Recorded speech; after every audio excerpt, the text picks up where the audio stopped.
After an accident, I lost my memory for a few days. While I was still in the hospital, my husband whispered to someone on the phone, "I'm finally free, my love." She doesn't remember a thing, but I heard everything. I didn't understand it at the time. I didn't even remember who this man in my room was. But hours later, everything changed. Before I continue, make sure to leave a like, tell me in the comments where you're listening from, and share this story. It's a fascinating one. I didn't know where I was. I didn't know who I was. I tried to move my fingers. They responded. I tried to move my dry lips cracked like crumpled paper. I tried to remember my first name. Nothing. It was like trying to hold water in my hands. The harder I squeezed, the more it slipped through my fingers. There were scattered fragments, colors without context, the smell of lavender attached to a blurry image, a woman's voice singing softly in a sunlit kitchen, a dark oak staircase leading up to something I couldn't see. But nothing fit together. Nothing formed a complete picture. I was a puzzle scattered on the floor, and no one knew which piece to start with. A nurse walked in. She was young in her early 30s, with brown hair pulled up in a messy bun, her brown eyes carrying the heavy fatigue of a double shift. She wore slightly wrinkled scrubs and held a clipboard to her chest. She smiled when she saw me awake, a trained professional smile, but there was something else in her eyes that I couldn't quite identify at the time. Something that looked like vigilance. Not the vigilance of a healthcare worker monitoring a patient's vitals, but another kind. The vigilance of someone who has been watching a situation unfold for days and is waiting for something to shift. She approached, checked the monitors, jotted something down on her clipboard, then rested her hand on the edge of my bed and said in a soft, measured voice, "Good morning, ma'am. You're awake. You're at Manhattan General Hospital in New York. You were in a car accident. You've been unconscious for 2 days. But you're safe now." Safe. I remember fixing that word in my mind. Safe. And feeling absolutely nothing upon hearing it. No relief, no gratitude, no warmth that one should feel when learning they've survived something terrible. It was as if the word belonged to a language I had yet to entirely relearn. I wanted to ask her questions. I wanted to ask her my name, my address, who the people who knew me were, and where they were. But the words collided in my throat and none came out. Only a thin, warm tear that slipped from the corner of my eye onto the white pillowcase without me being able to stop it. The nurse gently took my hand and held it for a few seconds without saying a word. That simple gesture, that human contact in this cold, foreign room was the first real thing I had felt since opening my eyes. Something grounded. Present. Her name was Chloe, as I would later learn. And that gesture, a gesture that cost her nothing but gave me everything, was already the first sign of who she truly was. Then, the door opened. A man walked in. He was in his 60s with carefully styled gray hair. He wore a dark, expensive suit without a tie, his polished leather loafers clicking lightly against the linoleum floor. He wore an expression that tried to look worried, but something about it was off, like an experienced actor who knows his lines perfectly, but whose body doesn't quite believe the role he's playing. He crossed the room with confident strides, the steps of someone who knows the space, who has his habits, who doesn't need to look to find the chair. He pulled it up, sat facing me, and took my hand in his. His hand was cold. He looked at me with deep, dark eyes and said in a voice that was slightly broken with exactly the right dosage, "My love, I was so worried." I looked at him and I felt absolutely nothing. No recognition, no warmth, no memory attached to his face. Only this cold hand on mine and the scent of an expensive cologne that for some reason I couldn't yet understand made me slightly and inexplicably nauseous. I smiled timidly because I didn't know what else to do. He smiled back. But his eyes weren't smiling. His eyes were evaluating me with cold, methodical precision like an appraiser examining a piece of real estate before estimating its market value. He stayed for a few hours. He spoke little, asked if I was in pain, if I had eaten, if the medical staff was treating me right. The right questions. The questions of a worried husband, but asked in a mechanical way, like someone checking boxes on an invisible list he had prepared before walking in. Before leaving, he said he had to make a phone call in the hallway. He stood up, buttoned his suit jacket meticulously, and stepped out. The door didn't close all the way, and that long corridor with its linoleum floor and cream-colored walls carried sound with a clarity no one had anticipated. His voice reached me low but perfectly crisp, cutting through the silence of the hospital night. "I'm finally free, my love." She doesn't remember a thing. A pause. No, everything is under control. It's just a matter of time now. Another pause. Then a soft, intimate laugh, the laugh of someone celebrating something in private. My heart began to pound violently, but I didn't move. I didn't open my eyes. I didn't make a single sound. I lay perfectly still, my palms flat against the white sheets, listening to his footsteps fade down the hall. Light, almost joyful footsteps. The steps of someone closing a chapter they already consider finished. I lay alone in that bed, in that white room in a city I couldn't yet recognize with a name I didn't know was mine. And I knew with a certainty that chilled me deeper than anything else that I was in danger. That this man was planning something, and the only person capable of stopping him was a woman lying in a hospital bed with no memory, no accessible past. Me. But what I didn't know yet that night was that Chloe had seen something. Something she hadn't dared to tell me yet. And when she finally did, I would understand that the danger was far greater than a simple betrayal. The next morning he returned. This time with flowers, white roses, small, still closed, still chilled from the florist down in the lobby. He placed them in a vase by the window with exaggerated care, adjusting the stems one by one as if it were the most important task in the world. I watched him in silence from my bed. In the daylight, he seemed different, more confident, more at ease in this room than I was. He knew where the closet was without looking. He knew the head nurse's name. He greeted the attending physician by his first name as he passed in the hall. He belonged to this space in a way I couldn't yet belong to anything. He pulled up the chair, crossed his legs, and said in that calm, slightly condescending voice, "I know it's difficult." The doctor explained everything. Amnesia can last days, weeks, sometimes more. But I'm here. We're going to get through this together. I looked at him. "Who are you?" I asked quietly. He flashed a smile, a calculated smile, with just the right amount of wounded patience. The patience of a man who has long played a role he has mastered. "I'm your husband, darling. For 32 years. I tried to imagine 32 years beside this man. I tried to find an echo, a resonance of that shared time within me. Nothing. It was as if he had set a random number 4050, an abstract figure that connected to nothing living inside me. "What is your name?" I asked. "Arthur," he answered without hesitation. "Arthur. And you are Eleanor. We have an estate in Greenwich, a condo in Palm Beach, and a life that you'll remember in time. Eleanor." I repeated the name mentally. I tried to wear it the way one tries on a garment to see if it fits, if it matches something.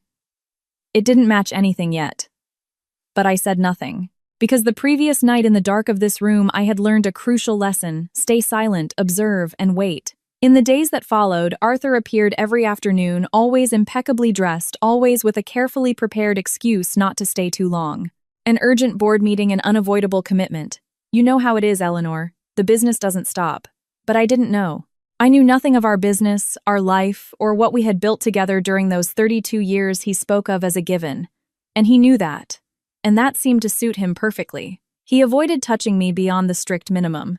A quick kiss on the forehead when he arrived. Squeezing my hand for exactly the right amount of time. Not a second more. Like someone following an established protocol, fulfilling an obligation without putting anything real into it. When I asked questions about our house, our history, who I was before this hospital, he deflected with an elegance that betrayed a long habit of evasion. "Don't force it. The doctor said not to push." Or, "When you remember, I'll tell you everything." Or, "Rest, darling. You need rest." There was always a reason to close the subject before it became dangerous for him. What disturbed me the most, however, wasn't what he said, but what his eyes were doing while he spoke. He evaluated me constantly, methodically, like a man calculating what was left to do before he could leave. Not the gaze of a man worried about his wife, but the gaze of a man waiting for something to end. One afternoon, I pretended to sleep while he sat in the chair. He stayed quiet for a few minutes, then pulled his phone from his inner jacket pocket. He started typing rapidly with his thumbs with the ease of someone used to texting this specific person. And I, through half-closed eyelashes, saw the corner of a smile appear on his face. A smile that wasn't for me. A soft, almost tender smile that belonged to another world. A world where I didn't exist, or at least a world where he vastly preferred to be. That evening, Chloe came in to change my IV. Arthur was out in the hall. She worked in silence for a few moments, then looked at me with her direct brown eyes, and said very softly, "How are you feeling today, ma'am?" Confused, I answered honestly. She nodded slowly, carefully folded the empty IV bag, and before leaving stopped at the doorway. Without looking directly at me, she said, "You have very good instincts, ma'am." A short, almost imperceptible pause. It's important to trust them." And she walked out. I stared at the closed door for a long time. Those two simple sentences held something I couldn't yet name, but that I felt with the same cold certainty I had experienced the night I heard Arthur's voice in the hallway. She knew something, and she was waiting for the right moment to tell me. The following evening, Arthur arrived earlier than usual. He carried a thick black leather briefcase visibly heavy with documents. He placed it on the nightstand with a casualness that instantly turned my blood to ice. "We need to handle some administrative matters," he said, unzipping the bag with calm, precise fingers. "Nothing for you to worry about. Just some paperwork regarding our assets, formalities that need your signature, so I can manage our affairs while you recover." He began placing the papers one by one on the white hospital blanket. There were many of them. Contracts printed on thick letterhead pages of dense fine print columns of numbers, clauses, and subclauses that went on endlessly. And among it all figures that even to a fragmented mind jumped out with a silent violence. $5,127,500. Transfer of deed. Park Avenue penthouse. Dissolution of corporate equity stakes.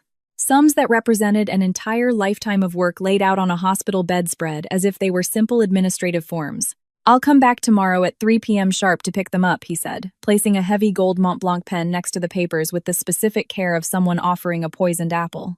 He stayed a few more minutes, talked about the weather, the lingering March chill in New York, and mentioned that the doctor was pleased with my progress. Then he stood, adjusted his jacket with that signature gesture I had already learned to recognize, kissed my forehead and left. The briefcase stayed. The gold pen stayed. And I was left alone staring at these papers scattered across the white blanket, feeling with a clarity that amnesia hadn't managed to erase that something irreparable was about to happen if I didn't act. It was at that exact moment the door opened. It was Chloe. She walked in, saw the documents on the bed, saw the gold pen resting on them. For a fraction of a second, something flashed across her face. Not surprise, but recognition, as if she had been waiting for this moment from the very beginning.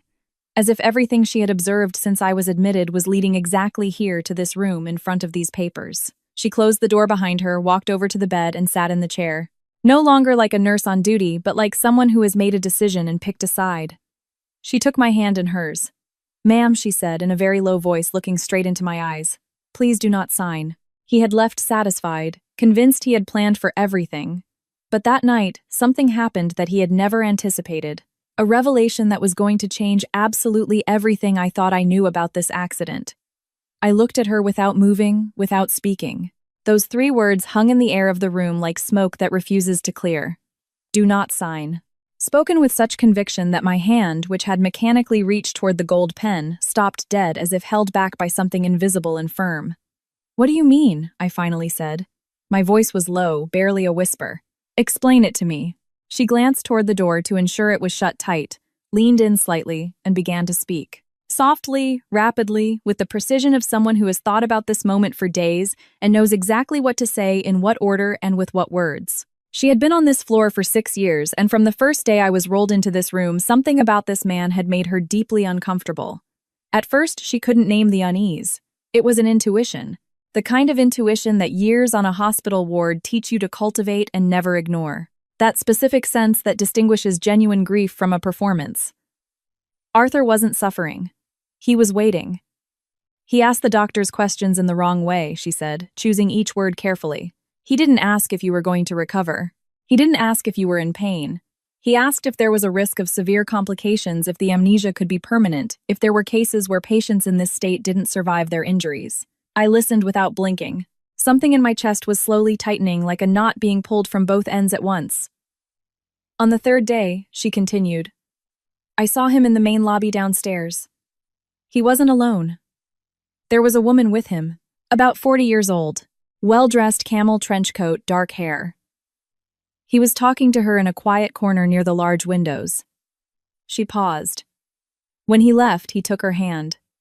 They walked out the main doors together. Silence settled over the room for a few seconds. "I know it's not my place to judge people's lives," Chloe said, "but you were in a hospital bed with tubes in your arm without your memory, and he was in the lobby holding another woman's hand." I said nothing. There was an oppression in my chest I couldn't precisely name. It wasn't jealousy because I didn't remember loving this man. It was something more primitive, something darker. The brutal realization of being disposable. In the eyes of someone who should have been my home, I was an obstacle to be eliminated rather than a person to be loved. There's something else, she said. She told me she had overheard on 2 separate occasions fragments of phone conversations Arthur had in the hallway. That corridor, I had learned to fear myself. Words about urgent wire transfers, deadlines to meet, about getting everything settled before I remembered anything. About leaving, about money, about properties and investments to move, about how it was a matter of days now, not weeks. Leaving, where I asked. I don't know, she said, but there was a specific urgency in his voice, like something was burning down fast, and he couldn't wait much longer. I looked at the documents scattered on the white blanket. It all snapped together with a glacial logic. My memory could return at any moment, and a contract signed while I was legally lucid was legally stronger than one signed when I couldn't pronounce my own name. He needed my signature now. Before, I remembered. Before I understood exactly what I was signing away. Then Chloe said the heaviest, coldest thing of all. The thing she had saved for last, the way you save the hardest blow for the moment you're certain the other person can take it without collapsing. 2 days ago, she said very softly, the police came quietly to the ward. 2 NYPD detectives. They spoke with the attending physician behind closed doors. She paused for a second. They're investigating your accident. They're investigating the brakes on your car. She took a shallow breath. The preliminary forensics showed signs of intentional tampering with the brake lines. The room seemed to shrink around me. They don't have definitive conclusions, yet, she added quickly. The investigation is ongoing. But they asked me to observe and note anything unusual about your visitor's behavior. She looked straight at me. That's why I've been watching from the start. That's why I'm here tonight. I looked at the gold pen on the blanket. That pen Arthur had set down with such calculated care. That pen which was the final piece of an elaborate plan designed long before this hospital, long before this bed, long before I opened my eyes, not knowing who I was. A plan built in the shadows by a man who smiled with his mouth while his eyes coldly calculated the next move. Before I continue, subscribe to the channel if you haven't already, and leave a like. It really helps me keep going. I took a slow, deep breath and looked at Chloe, speaking in a voice I didn't recognize myself. Firmer, colder, more whole than anything that had come out of me since I woke up in this white room. Chloe, I said, I need my phone. She stood up immediately, opened the closet at the back of the room and pulled out a smartphone. The screen was spiderwebbed with cracks in the top left corner, but it still worked. She handed it to me with both hands. I took it. This little rectangle of glass held an entire life I couldn't access through my memory. But maybe I could reach it another way. I swiped up on the screen. It asked for a 4-digit passcode. I tried several logical combinations. None worked. Then I looked closely at the cracked screen and noticed something. In the corner beneath the cracks, the smudges on the glass were more pronounced over certain numbers than others. The most used numbers always leave a trace. I typed in the combination those smudges suggested. The phone unlocked. Chloe and I exchanged a silent look. I went straight to the contacts. I looked for a word, a title, anything that looked like a life raft in this shipwreck. And between 2 names I didn't yet recognize, I found it, Robert Harrison. Legal. Call him, I told Chloe. Right now. She took the phone. It was almost 10:00 p.m. She pressed dial. It rang only twice. A deep, older voice, perfectly awake despite the late hour, answered.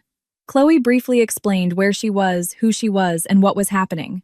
There was silence on the other end. Not a silence of surprise, but the silence of someone listening, evaluating, and deciding. Then that voice said with absolute clarity and zero hesitation, I'll be there in 40 minutes. He arrived in 38. A man in his 70s, hair entirely white, thick black-framed glasses, a charcoal overcoat buttoned to the top despite the heated hospital air. He carried a dark brown leather briefcase worn at the handles with the specific beauty of objects that have been used every single day for decades. He walked into the room, closed the door soundlessly behind him, saw me in the bed, and something in his eyes, a precise mix of restrained relief and cold contained fury, told me with absolute certainty that he really knew me, that there was a long, solid history between us. He approached the bed and took my hand in his large, warm hands.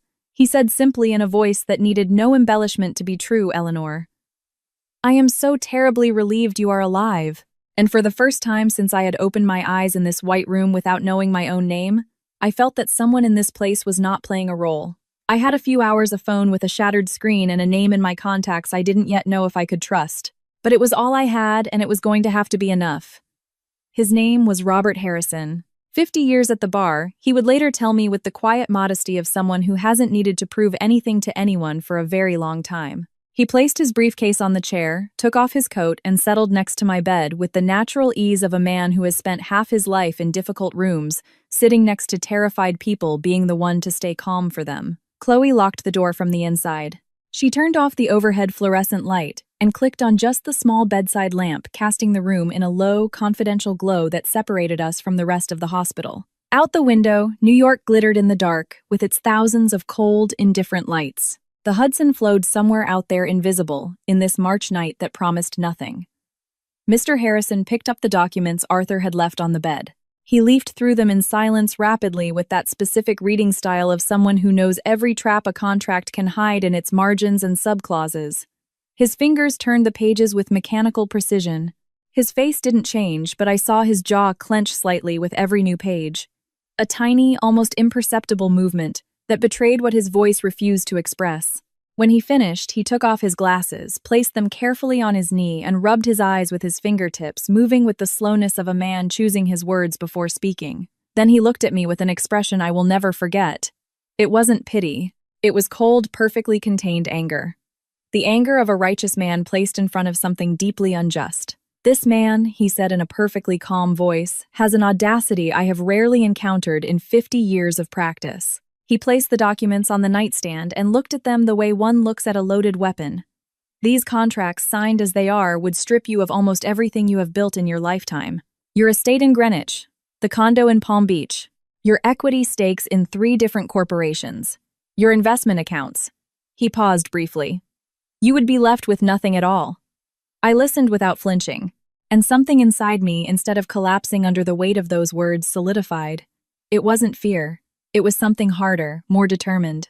As if hearing the true extent of what they wanted to take from me woke up something that the amnesia had temporarily covered but not destroyed. "But he made one mistake," Harrison said.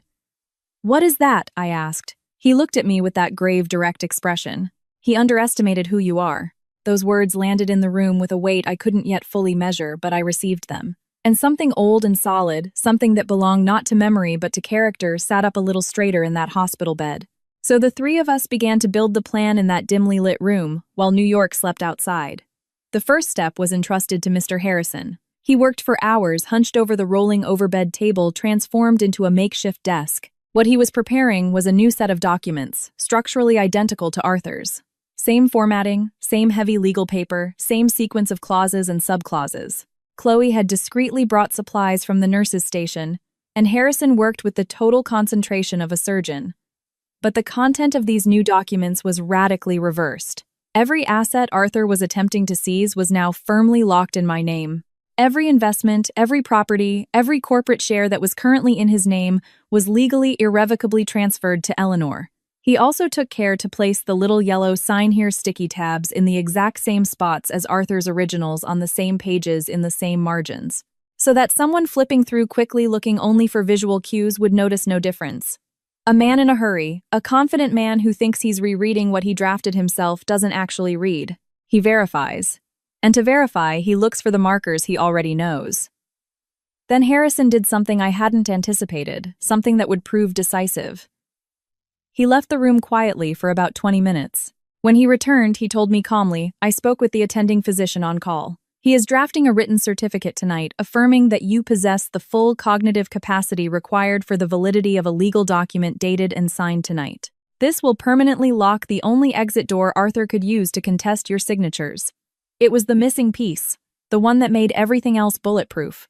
When he presented the new documents for me to sign, my hand was steady, a steadiness that surprised even me, as if signing these pages awakened some ancient muscle memory. Something that had known for a long time how to wield a pen with authority. The second step belonged to Chloe. At 3:00 a.m., she took my phone and called Arthur. Professional, urgent voice. The precise tone of a nurse waking a family member in the dead of night with bad news. "Sir, I must inform you that your wife had an episode tonight. The doctors are requesting your presence as soon as possible." Both of us held our breath. There was a pause on the other end of the line. Not the pause of someone already out of bed looking for their car keys. The pause of someone evaluating, calculating whether the trip was necessary or not. Then Arthur's voice, slightly irritated and groggy, answered, Is she in danger of dying? Chloe looked at me. I gave her a nod. It is urgent, sir, she simply said. Very well. I will be there first thing in the morning. He hung up. Chloe placed the phone on the bed between us. We sat in silence for several seconds. A man who loves his wife does not evaluate. A man who loves his wife does not ask if she is dying before saying he's on his way. A man who loves his wife is putting on his coat while he's still on the phone. Arthur had chosen to calculate and then to sleep. That choice confirmed with final clarity what I had known since the night I heard his voice in the hallway. He wasn't waiting for my recovery, he was waiting for something else. And tonight he had just confirmed it himself. The third step belonged to Mr. Harrison again. Brief, discreet phone calls made in hushed tones in the hallway while Chloe stood guard. Voices answering immediately despite the hour. I didn't know these people yet, but they knew my name and they knew Robert Harrison. And that was more than enough. In the early hours of the morning, something was quietly snapping into place outside these white walls. At 7:00 a.m., Harrison packed up his things, put his overcoat back on, and stood up. He looked at me one last time. Rest until 3:00 p.m. Do exactly as we agreed. Not a word more, not a word less. Let him believe right up until the end that he has won. And if he notices something in the documents, I asked.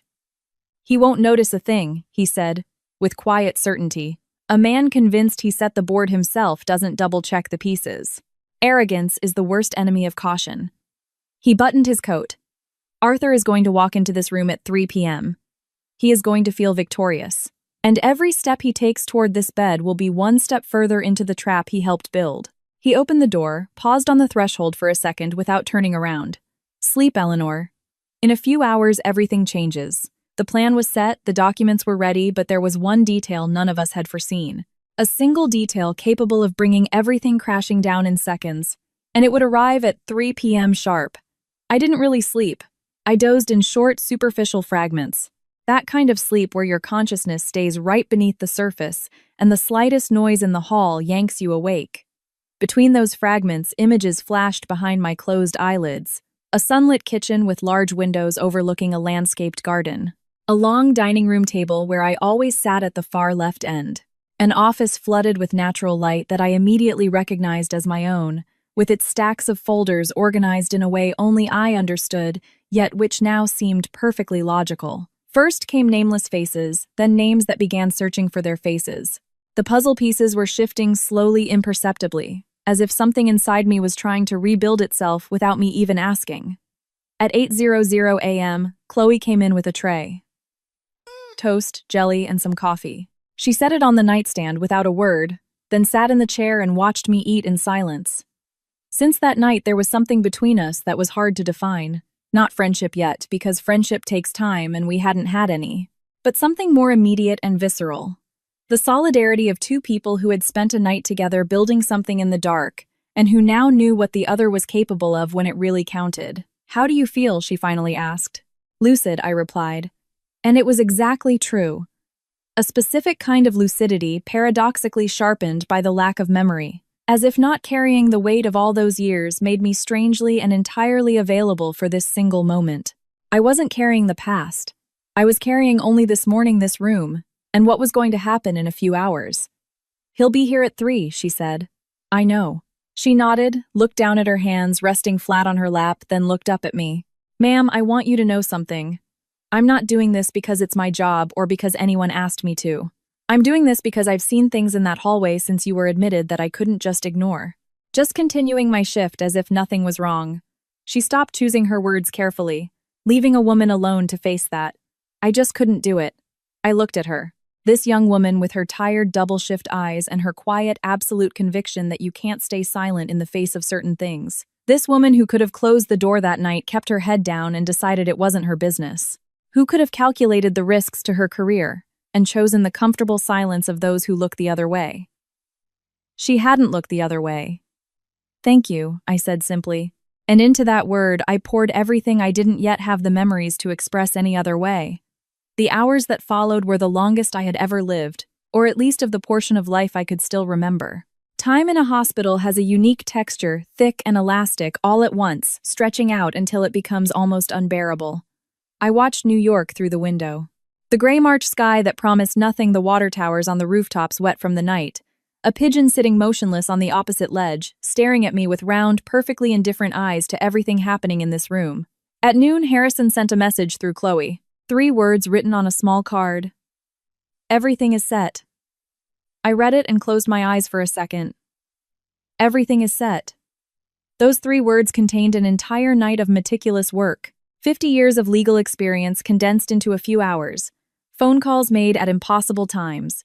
Documents drafted by the light of a single bedside lamp while the city slept outside the window. At 1:30 p.m., I asked Chloe to help me brush my hair. She looked slightly surprised, then smiled, pulled a brush from the nightstand drawer, and helped me detangle and style my white hair with gentle, precise movements. I looked at myself in the small mirror she handed me. A 6-7-year-old woman. Her features drawn by days in the hospital, her eyes still slightly swollen. But the gaze was different from the one this woman must have had in the first few days when she woke up not knowing her own name. This gaze was direct, calm, absolutely resolute. I recognized something in that look. I didn't yet know everything I had survived to earn that look, but I knew it had cost me something real, and I would never let it belong to anyone else again. At 2:45 p.m., the documents were arranged on the nightstand, stacked neatly with the little yellow tabs in the exact same spots Arthur had placed them the day before. The gold pen rested on top. His pen, the one he had brought with such calculated care, like delivering the instrument of a long-awaited surrender. Chloe positioned herself in the hallway under the pretext of prepping a med cart for afternoon rounds. From there she could see both my door and the elevator banks. We had agreed on a simple signal. If anything changed in what she observed, if Arthur arrived accompanied, if anything seemed different from what we had planned, Ta would knock twice rapidly on the doorframe as she walked by. There was no signal. At 3:00 p.m., I heard footsteps in the hall. Footsteps I now recognized with a precision I wouldn't have thought possible a few days prior. Confident, steady, with that slightly elongated stride of someone walking toward a prize they already consider theirs. The steps of a man who has calculated, planned, waited patiently, and finally arrived at the harvest. The steps of a man who thinks he has won. The door opened. Arthur walked in. Same dark suit, same upright, controlled posture. But this time he hadn't brought flowers. There was no need for flowers anymore. Flowers were for the days when the role needed to be maintained, when everything had to look normal and concerned and loving. Today he was just coming to collect what he believed was already his. He greeted me with a brief nod. His eyes went straight to the nightstand. He saw the documents. He saw the gold pen resting on them. And something in his shoulders, a tension he had been carrying perhaps for days, released imperceptibly. "You signed," he said. It wasn't a question. It was a verification. "I signed," I replied. He walked over to the table, picked up the documents, and flipped through them rapidly, looking for the yellow tabs, verifying that the signatures were indeed there on the expected pages. Everything was there. Every page, every initial, exactly where he expected it. He let out a breath, a long, almost imperceptible sigh that was pure, unadulterated relief. Then, he picked up the gold pen, and he began to sign. I heard the footsteps in the hall. I recognized them. It was him, and I understood at that exact moment that there was only one thing left that could ruin everything. One single thing if he read what he was about to sign. He didn't read. Not a line, not a paragraph, not a clause, not a single one of the numbers that were printed in bold font on every single page. He turned the pages with the absolute confidence of someone who knows exactly what they are signing or believes they do. His hand moved from page to page, with an almost elegant fluidity, the gold pen gliding over the paper, with the specific assurance of people used to signing important things without needing to read them. Every signature was crisp, precise, identical to the last. The signature of a man used to having control over everything around him. I watched him in silence from my bed. I looked at his hands, those cold hands that had held mine the first few days with exactly the right pressure to seem sincere. Those hands that had arranged white roses in a vase with such meticulously calculated care. Those hands that had prepared, organized, and stacked dozens of pages designed to strip me of everything I had built over a lifetime. Those hands now signing page after page without reading a single word, with a half-smile appearing and disappearing to the steady rhythm of his pen. When he reached the final page, he signed it with a slight extra flourish. A finishing touch. The satisfying period at the end of a long letter you're relieved to finally be done writing. He placed the pen on the table, gathered the documents with careful movements, and slid them into his black leather briefcase with the same exaggerated care he had used adjusting the white roses. Then he zipped it up slowly, almost tenderly, and stood up. He buttoned his suit jacket, checked his watch, and turned toward me. That look. I knew as I received it that I would carry it for a long time, maybe forever. It was the look of a man who believes he has won, and who no longer sees any reason to hide what he has actually been thinking all along. The mask dropped, and what lay beneath was cold sharp, carrying that specific contempt of people who have spent years beside someone they considered an obstacle rather than a human being. "Thank you, Eleanor," he said. His voice was soft, almost courteous. The empty courtesy of someone who no longer needs anything from you. "Thank you for setting me free." A calculated pause. "And for signing your own bankruptcy." I said nothing. I just looked at him. "Goodbye, old woman." He delivered those 3 words with a lightness that was worse than open cruelty. As if saying goodbye to me was a simple administrative formality. Like signing off on the final document of a file you're permanently archiving before moving on. "I hope your memory never returns. It would be far too painful for you, believe me." He turned away, walked toward the door with those light, almost joyful steps I had learned to recognize. The steps of someone leaving a room they never intend to enter again. He reached the door, put his hand on the handle, pulled it open, and stopped dead. The hallway in front of him wasn't empty. There was a woman. About 40 years old, camel trench coat, dark hair, face exactly as Chloe had described it on the night this all began. She was standing a few yards from the door, waiting with a smile that died instantly on her lips when she saw what was flanking her in the corridor. 2 men in dark, inconspicuous suits, motionless, carrying that quiet patience of people who know they have no reason to rush. NYPD detective badges clipped to their belts. And next to them, Robert Harrison. Worn leather, briefcase in hand, glasses resting low on his nose, stark white hair, wearing that specific expression 50 years of law had permanently carved into his face. An expression that didn't judge but merely observed with absolute patience because time was entirely on his side. Arthur looked at the detectives, looked at Harrison, looked at the detectives again. And for the first time since I had known him, his face lost its composure. Not all at once. Progressively, like a carefully built brick wall beginning to crack from the inside slowly before collapsing all at once. "What is this?" he said. His voice had changed. The calculated, masterful smoothness was gone, replaced by something raw and naked. The voice of a man watching his calculations crumble in real time before his eyes. One of the detectives stepped forward. "Sir, we have a warrant in connection with the investigation into your wife's accident. The final forensics report this morning confirmed intentional tampering with the braking system. Security cameras from the underground parking garage at your Greenwich estate show you in close proximity to your wife's vehicle for 2.5 hours, 2 days prior to the crash. We're going to need you to come with us." "That's absurd," Arthur said. His voice tried to find its usual firmness, but the words sounded hollow now, like a structure missing its foundation. "I am her husband. I've been here every day taking care of her. I have documents signed by her own hand, freely and of sound mind, that clearly establish our financial arrangements. These documents are perfectly valid, as you will see." Mr. Harrison simply held out his hand without a word. Arthur hesitated for a long second, then handed over the black briefcase. Harrison unzipped it, pulled out the documents, and began to read aloud with the deliberate, precise slowness of someone who wants every single word to be heard clearly by everyone in the hall. What Harrison read was not what Arthur had drafted. The words echoed in the corridor with implacable clarity. Transfer of corporate equity stakes from Arthur to Eleanor. Relinquishment of rights to the Park Avenue property to the beneficiary Eleanor. Dissolution of joint accounts with the entirety of the balance transferred to Eleanor. And at the bottom of every page, 2 signatures. Mine and his. Crisp, precise, with that characteristic little flourish at the end.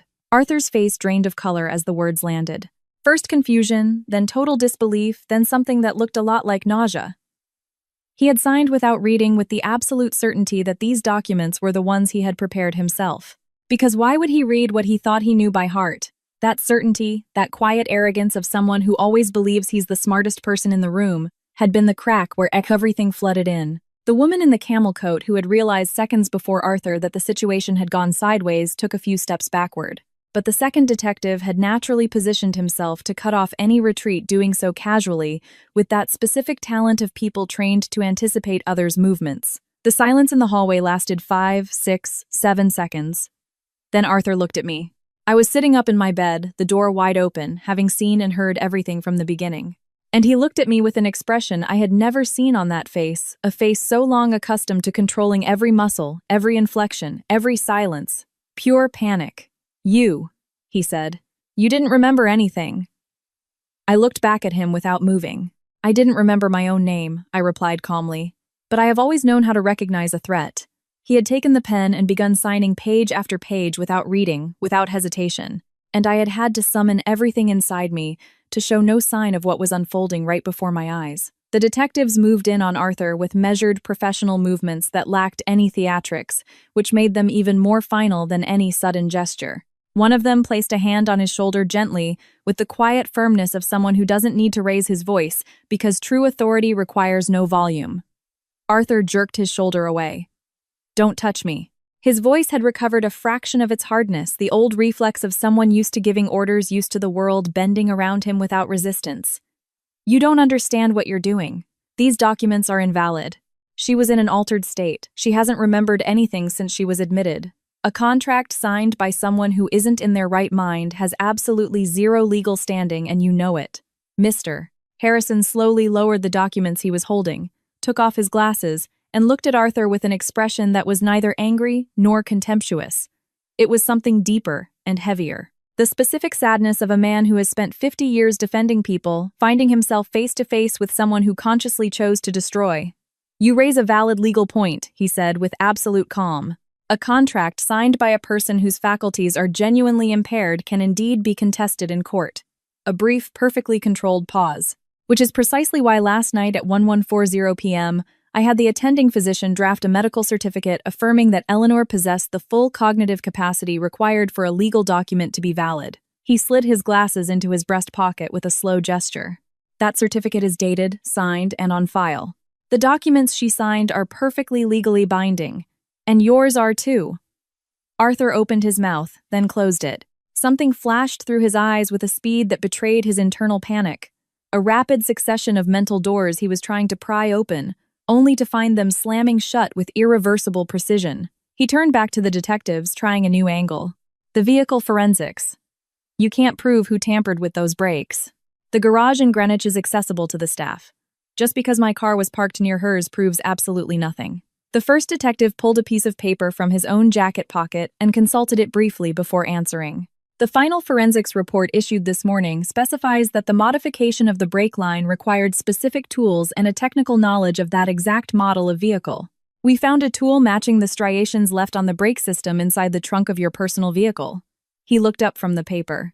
Furthermore, your cell phone pinged the cell tower closest to the underground garage for 2 hours and 22 minutes 2 days prior to the crash. The hallway was dead silent. Chloe was leaning against the wall a few yards away, arms crossed, her eyes fixed on Arthur with an expression I hadn't seen on her before. Not hatred. Something colder and more stable. The quiet satisfaction of someone who observed, took action, and was finally watching reality confirm exactly what she had known all along. The woman in the camel coat hadn't said a single word since stepping off the elevator. She stood perfectly still now, her eyes glued to the linoleum floor as if invisibility was still an option. The second detective turned to her. Ma'am, we're going to need you to come with us as well. We'll need your statement regarding your communications with him over the last few weeks. She looked up, looked at Arthur, and in that brief, silent exchange, something passed between them that looked like mutual betrayal. She had believed in something, a promise, a future. And she was realizing right now in this hospital corridor under the fluorescent lights that everything she had believed in was built on someone else's lies. She nodded at the detective. All right. Arthur made one last attempt. His voice shifted again, dropping a register, searching for something that sounded like reason, like pragmatism, like a negotiated exit. Listen, there is clearly a massive misunderstanding here. I am willing to talk, to clarify, to find an arrangement that satisfies everyone. These documents can be mutually voided. We can return to the initial state of affairs. I am willing to, sir. The detective took a step toward him. His voice was neutral, final, lacking hostility but offering zero room for negotiation. You can walk out of here with us voluntarily, or we can put you in cuffs right here. The destination is exactly the same either way. The choice is entirely yours. Arthur looked at me one last time. I don't know for sure what he was searching for in that look. Maybe fear. Maybe a sign of weakness that would allow him to believe he could still turn this around. Maybe just confirmation of what he still couldn't accept. He had spent enough time in this room evaluating me, to think he knew exactly how far I would go and what I was capable of. He had been wrong since day one. I looked at him in silence, unmoving, unspeaking, carrying the calm built during a long night of work in the dark. A calm that wasn't indifference but absolute resolve. I looked at him with the eyes of a woman who had nearly lost everything, and who had chosen from a hospital bed with no memory and no accessible past to never again let someone else decide what she was worth. He looked away first. That tiny detail, that gaze breaking before mine in a hospital corridor, was worth every signature, every swapped document, every hour of working by the light of a bedside lamp. He looked away because there was nothing left to find in my eyes. No more weakness to exploit, no more confusion to manipulate. The detectives flanked him. He walked between them down the hall with no physical resistance, his shoulders slightly hunched. That upright, confident posture that had always been his most visible trademark disappearing inch by inch with every step he took away from me. The woman in the camel coat followed the second detective in silence, not looking at anyone's eyes on the floor. "Mr." Harrison watched them walk all the way to the elevators. Then he turned slowly back to me, still in my bed, still in that white room, and he smiled. A rare, discreet smile. The smile of someone who doesn't do it often, but when he does, it's for a very good reason. He walked back into the room, set his briefcase down, sat in the chair with the measured slowness of a 70-year-old man who had just pulled an all-nighter and said simply, "We're done for today." "Only for today?" I asked. "The rest will take time," he said. "The indictment, the discovery process, the trial. Months. Maybe more." He folded his hands on his lap. "But the most important thing is done. He can never touch you again." Chloe walked in. She stopped at the threshold, looked at both of us, and something in her entire posture softly untensed, like a wire held taut for too long, finally snapping back after holding what it needed to hold. I looked at these two people in my room. This older man with his worn briefcase carrying 50 years of justice on his shoulders as naturally as breathing. This young woman with her tired eyes and her quiet, unshakable conviction that you don't stay silent when it counts. Two people who had chosen without calculation and without guarantees not to look away when it was time to look reality in the face. Outside, New York carried on. The water towers, the gray March sky, the Hudson River flowing with the magnificent indifference of things that have existed far too long to be moved by human drama. And inside this white room on the 4th floor of Manhattan General, something that had been nearly destroyed was still standing. He looked at me one last time before disappearing down the hall, and in that look, there was something I hadn't expected. Something that troubled me far more than the hatred, far more than the contempt. Something it would take me a long time to put a name to. The memory didn't return all at once. It came back the way the tide returns to the shore in successive waves, each one reaching a little further than that, each one uncovering a little more of the sand. First, isolated images without context. A sunlit kitchen with large windows overlooking a rose garden. A long dining table where I always sat on the left, never on the right. I didn't remember why the habit started, but it was there, precise and certain. An office flooded with natural light that I recognized instantly as my own, with stacks of folders organized in a way only I understood, yet which now seemed completely logical. Then came the people. Nameless faces at first.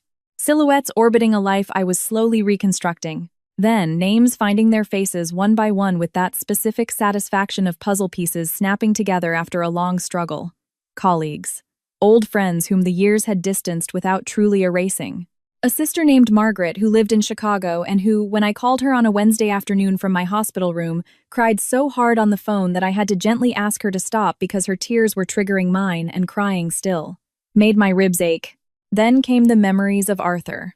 Not the recent ones. Not the worst ones. The early ones. A man different from the one who had walked into my room with his calculated white roses and evaluating eyes. A younger, lighter man who laughed easily and had a touching habit of dancing alone in the kitchen on Sunday mornings when he thought I wasn't looking. A man who had loved me in his own way at a certain point in our shared life, and who had been left behind somewhere on a road I could no longer locate. And that part of the memory returning was strangely and unexpectedly the hardest to get through. Not the betrayal, not the cold, methodical greed, not the rigged brakes or the documents, or the woman in the camel coat.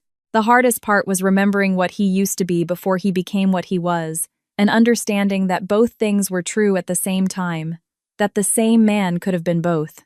That life doesn't neatly divide itself into clear eras with sharp borders and satisfying explanations. Some things remain without a definitive answer, and you have to learn to live with that absence without letting it consume you. I was discharged from the hospital on a morning in early April. The sun in New York at that time of year has a very specific quality. It isn't the glorious, generous sun of summer. It's a timid sun that asks for permission, that illuminates things without really warming them, yet casting a light golden glow over the pre-war facades like a promise it isn't quite ready to keep. But that morning, as I walked out the sliding glass doors of Manhattan General with a light overnight bag in my hand and that gray-blue sky above me, that timid sun felt more than sufficient. I stopped for a moment on the sidewalk. I breathed in the New York air, that specific air that smells of wet concrete, hot coffee, and something undefinable that belongs only to this city. Cabs flew by. People walked with that characteristic rush of New Yorkers who always have somewhere to be. A child ran down the opposite sidewalk while his mother chased him laughing. Life went on with that benevolent indifference it always reserves for individual tragedy. That way the world has of continuing to spin while certain people endure the hardest moments of their existence. I went home. Several weeks later, when the dust had settled enough and I had recovered enough strength to do what I had wanted to do since leaving the hospital, I went back to Manhattan General. Chloe was just starting her shift. I found her at the nurse's station in her scrubs, her brown hair in the same messy bun as that first night. She saw me walk down the hall and stood completely still for a full second, like someone unsure if what they're seeing is real or a trick of memory. Then she set down what she was holding and walked toward me. We went into the small staff break room. We drank bad coffee from a machine, the kind of coffee that only exists in hospitals and train stations, tasting like all the difficult hours spent there. And I told her about the weeks that had passed. The ongoing criminal investigation, the forensic reports, the way Arthur confronted with the methodical pile of evidence had slowly stopped denying and started negotiating. That classic move of people who finally realize the game is permanently lost and are only looking to mitigate the damage. She listened without interrupting me once, with that total silent attention that was her natural way of being present for others. When I finished, I pulled an envelope from my purse and placed it on the small table between us. "What is this?" she asked. "Open it." She opened it slowly, carefully, the way you open something you sense holds more than the envelope suggests. She pulled out a document, read it closely, reread it, and then looked up at me with an expression I had never seen on her. An expression entirely stripped of professional vigilance and nursing restraint. Open, raw, completely stunned. It was a deed of transfer. A 2-bedroom brownstone apartment in Park Slope, Brooklyn, with a large window overlooking a tree-lined street and a weekend farmer's market. "I can't accept this," she said immediately. Her voice was firm, but there was a tremor hiding underneath. "You can and you will, Chloe." I placed my hands over hers on the table just as she had taken mine that night in the White Room when everything could have gone wrong. You could have closed the door that night. You could have decided it wasn't your problem, that it was too complicated, too risky, too far outside your job description. I squeezed her hands slightly. You chose differently. What I am giving you today isn't a debt I'm paying off. It is the recognition of who you are. She stayed quiet for a long time, looking out the break room window at the hospital's interior courtyard, a square of gray sky with a metal bench and a faded planter that the April sun was barely starting to reach. Then she nodded just once, slowly, and I saw something relax in her shoulders. As if she was accepting not just the apartment, but something larger, the permission to be recognized for what she had done. The next day, I went to Robert Harrison's office. He received me exactly as he always had before all of this. I knew that, now, with my memory fully intact. Standing behind his desk, hand-extended glasses low on his nose. His office was exactly as I remembered it.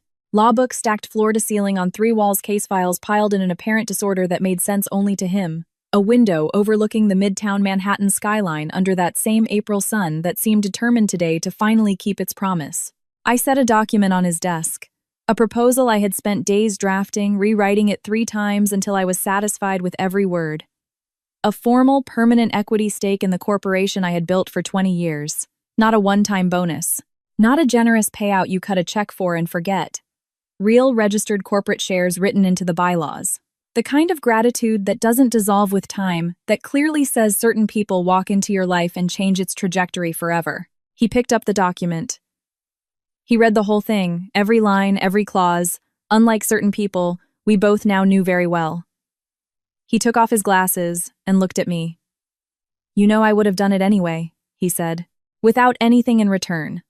You know that." I know, I replied. That's exactly why. There is one thing those days in the hospital taught me. Those days when I was just a woman lying in a white bed, not knowing her own name, with no past, no certainty about anything. A lesson I might never have learned with such clarity if things had happened differently. Memory can fail. The body can betray you. Trust can be broken in ways you never imagined possible by people you thought you knew. But there are things that remain even when everything else washes away. The instinct to survive. The ability to recognize sincerity when it stands in front of you, even in the middle of a lie. And the quiet, unshakable certainty that good done without calculation, without expectation of return, the good done at 3:00 a.m., by a young woman who could have looked the other way but didn't, has a real permanent weight in this world, a weight that nothing can erase. Not legal documents, not gold pens, and not plans built patiently in the shadows by people who have forgotten what a human life is worth. My name is Eleanor. I am 67 years old. I survived and I remember everything. And that is when I understood the only thing that truly mattered. It wasn't the victory. It wasn't the justice. It was what two people chose to do on a March night in New York City when they could have chosen to do nothing at all.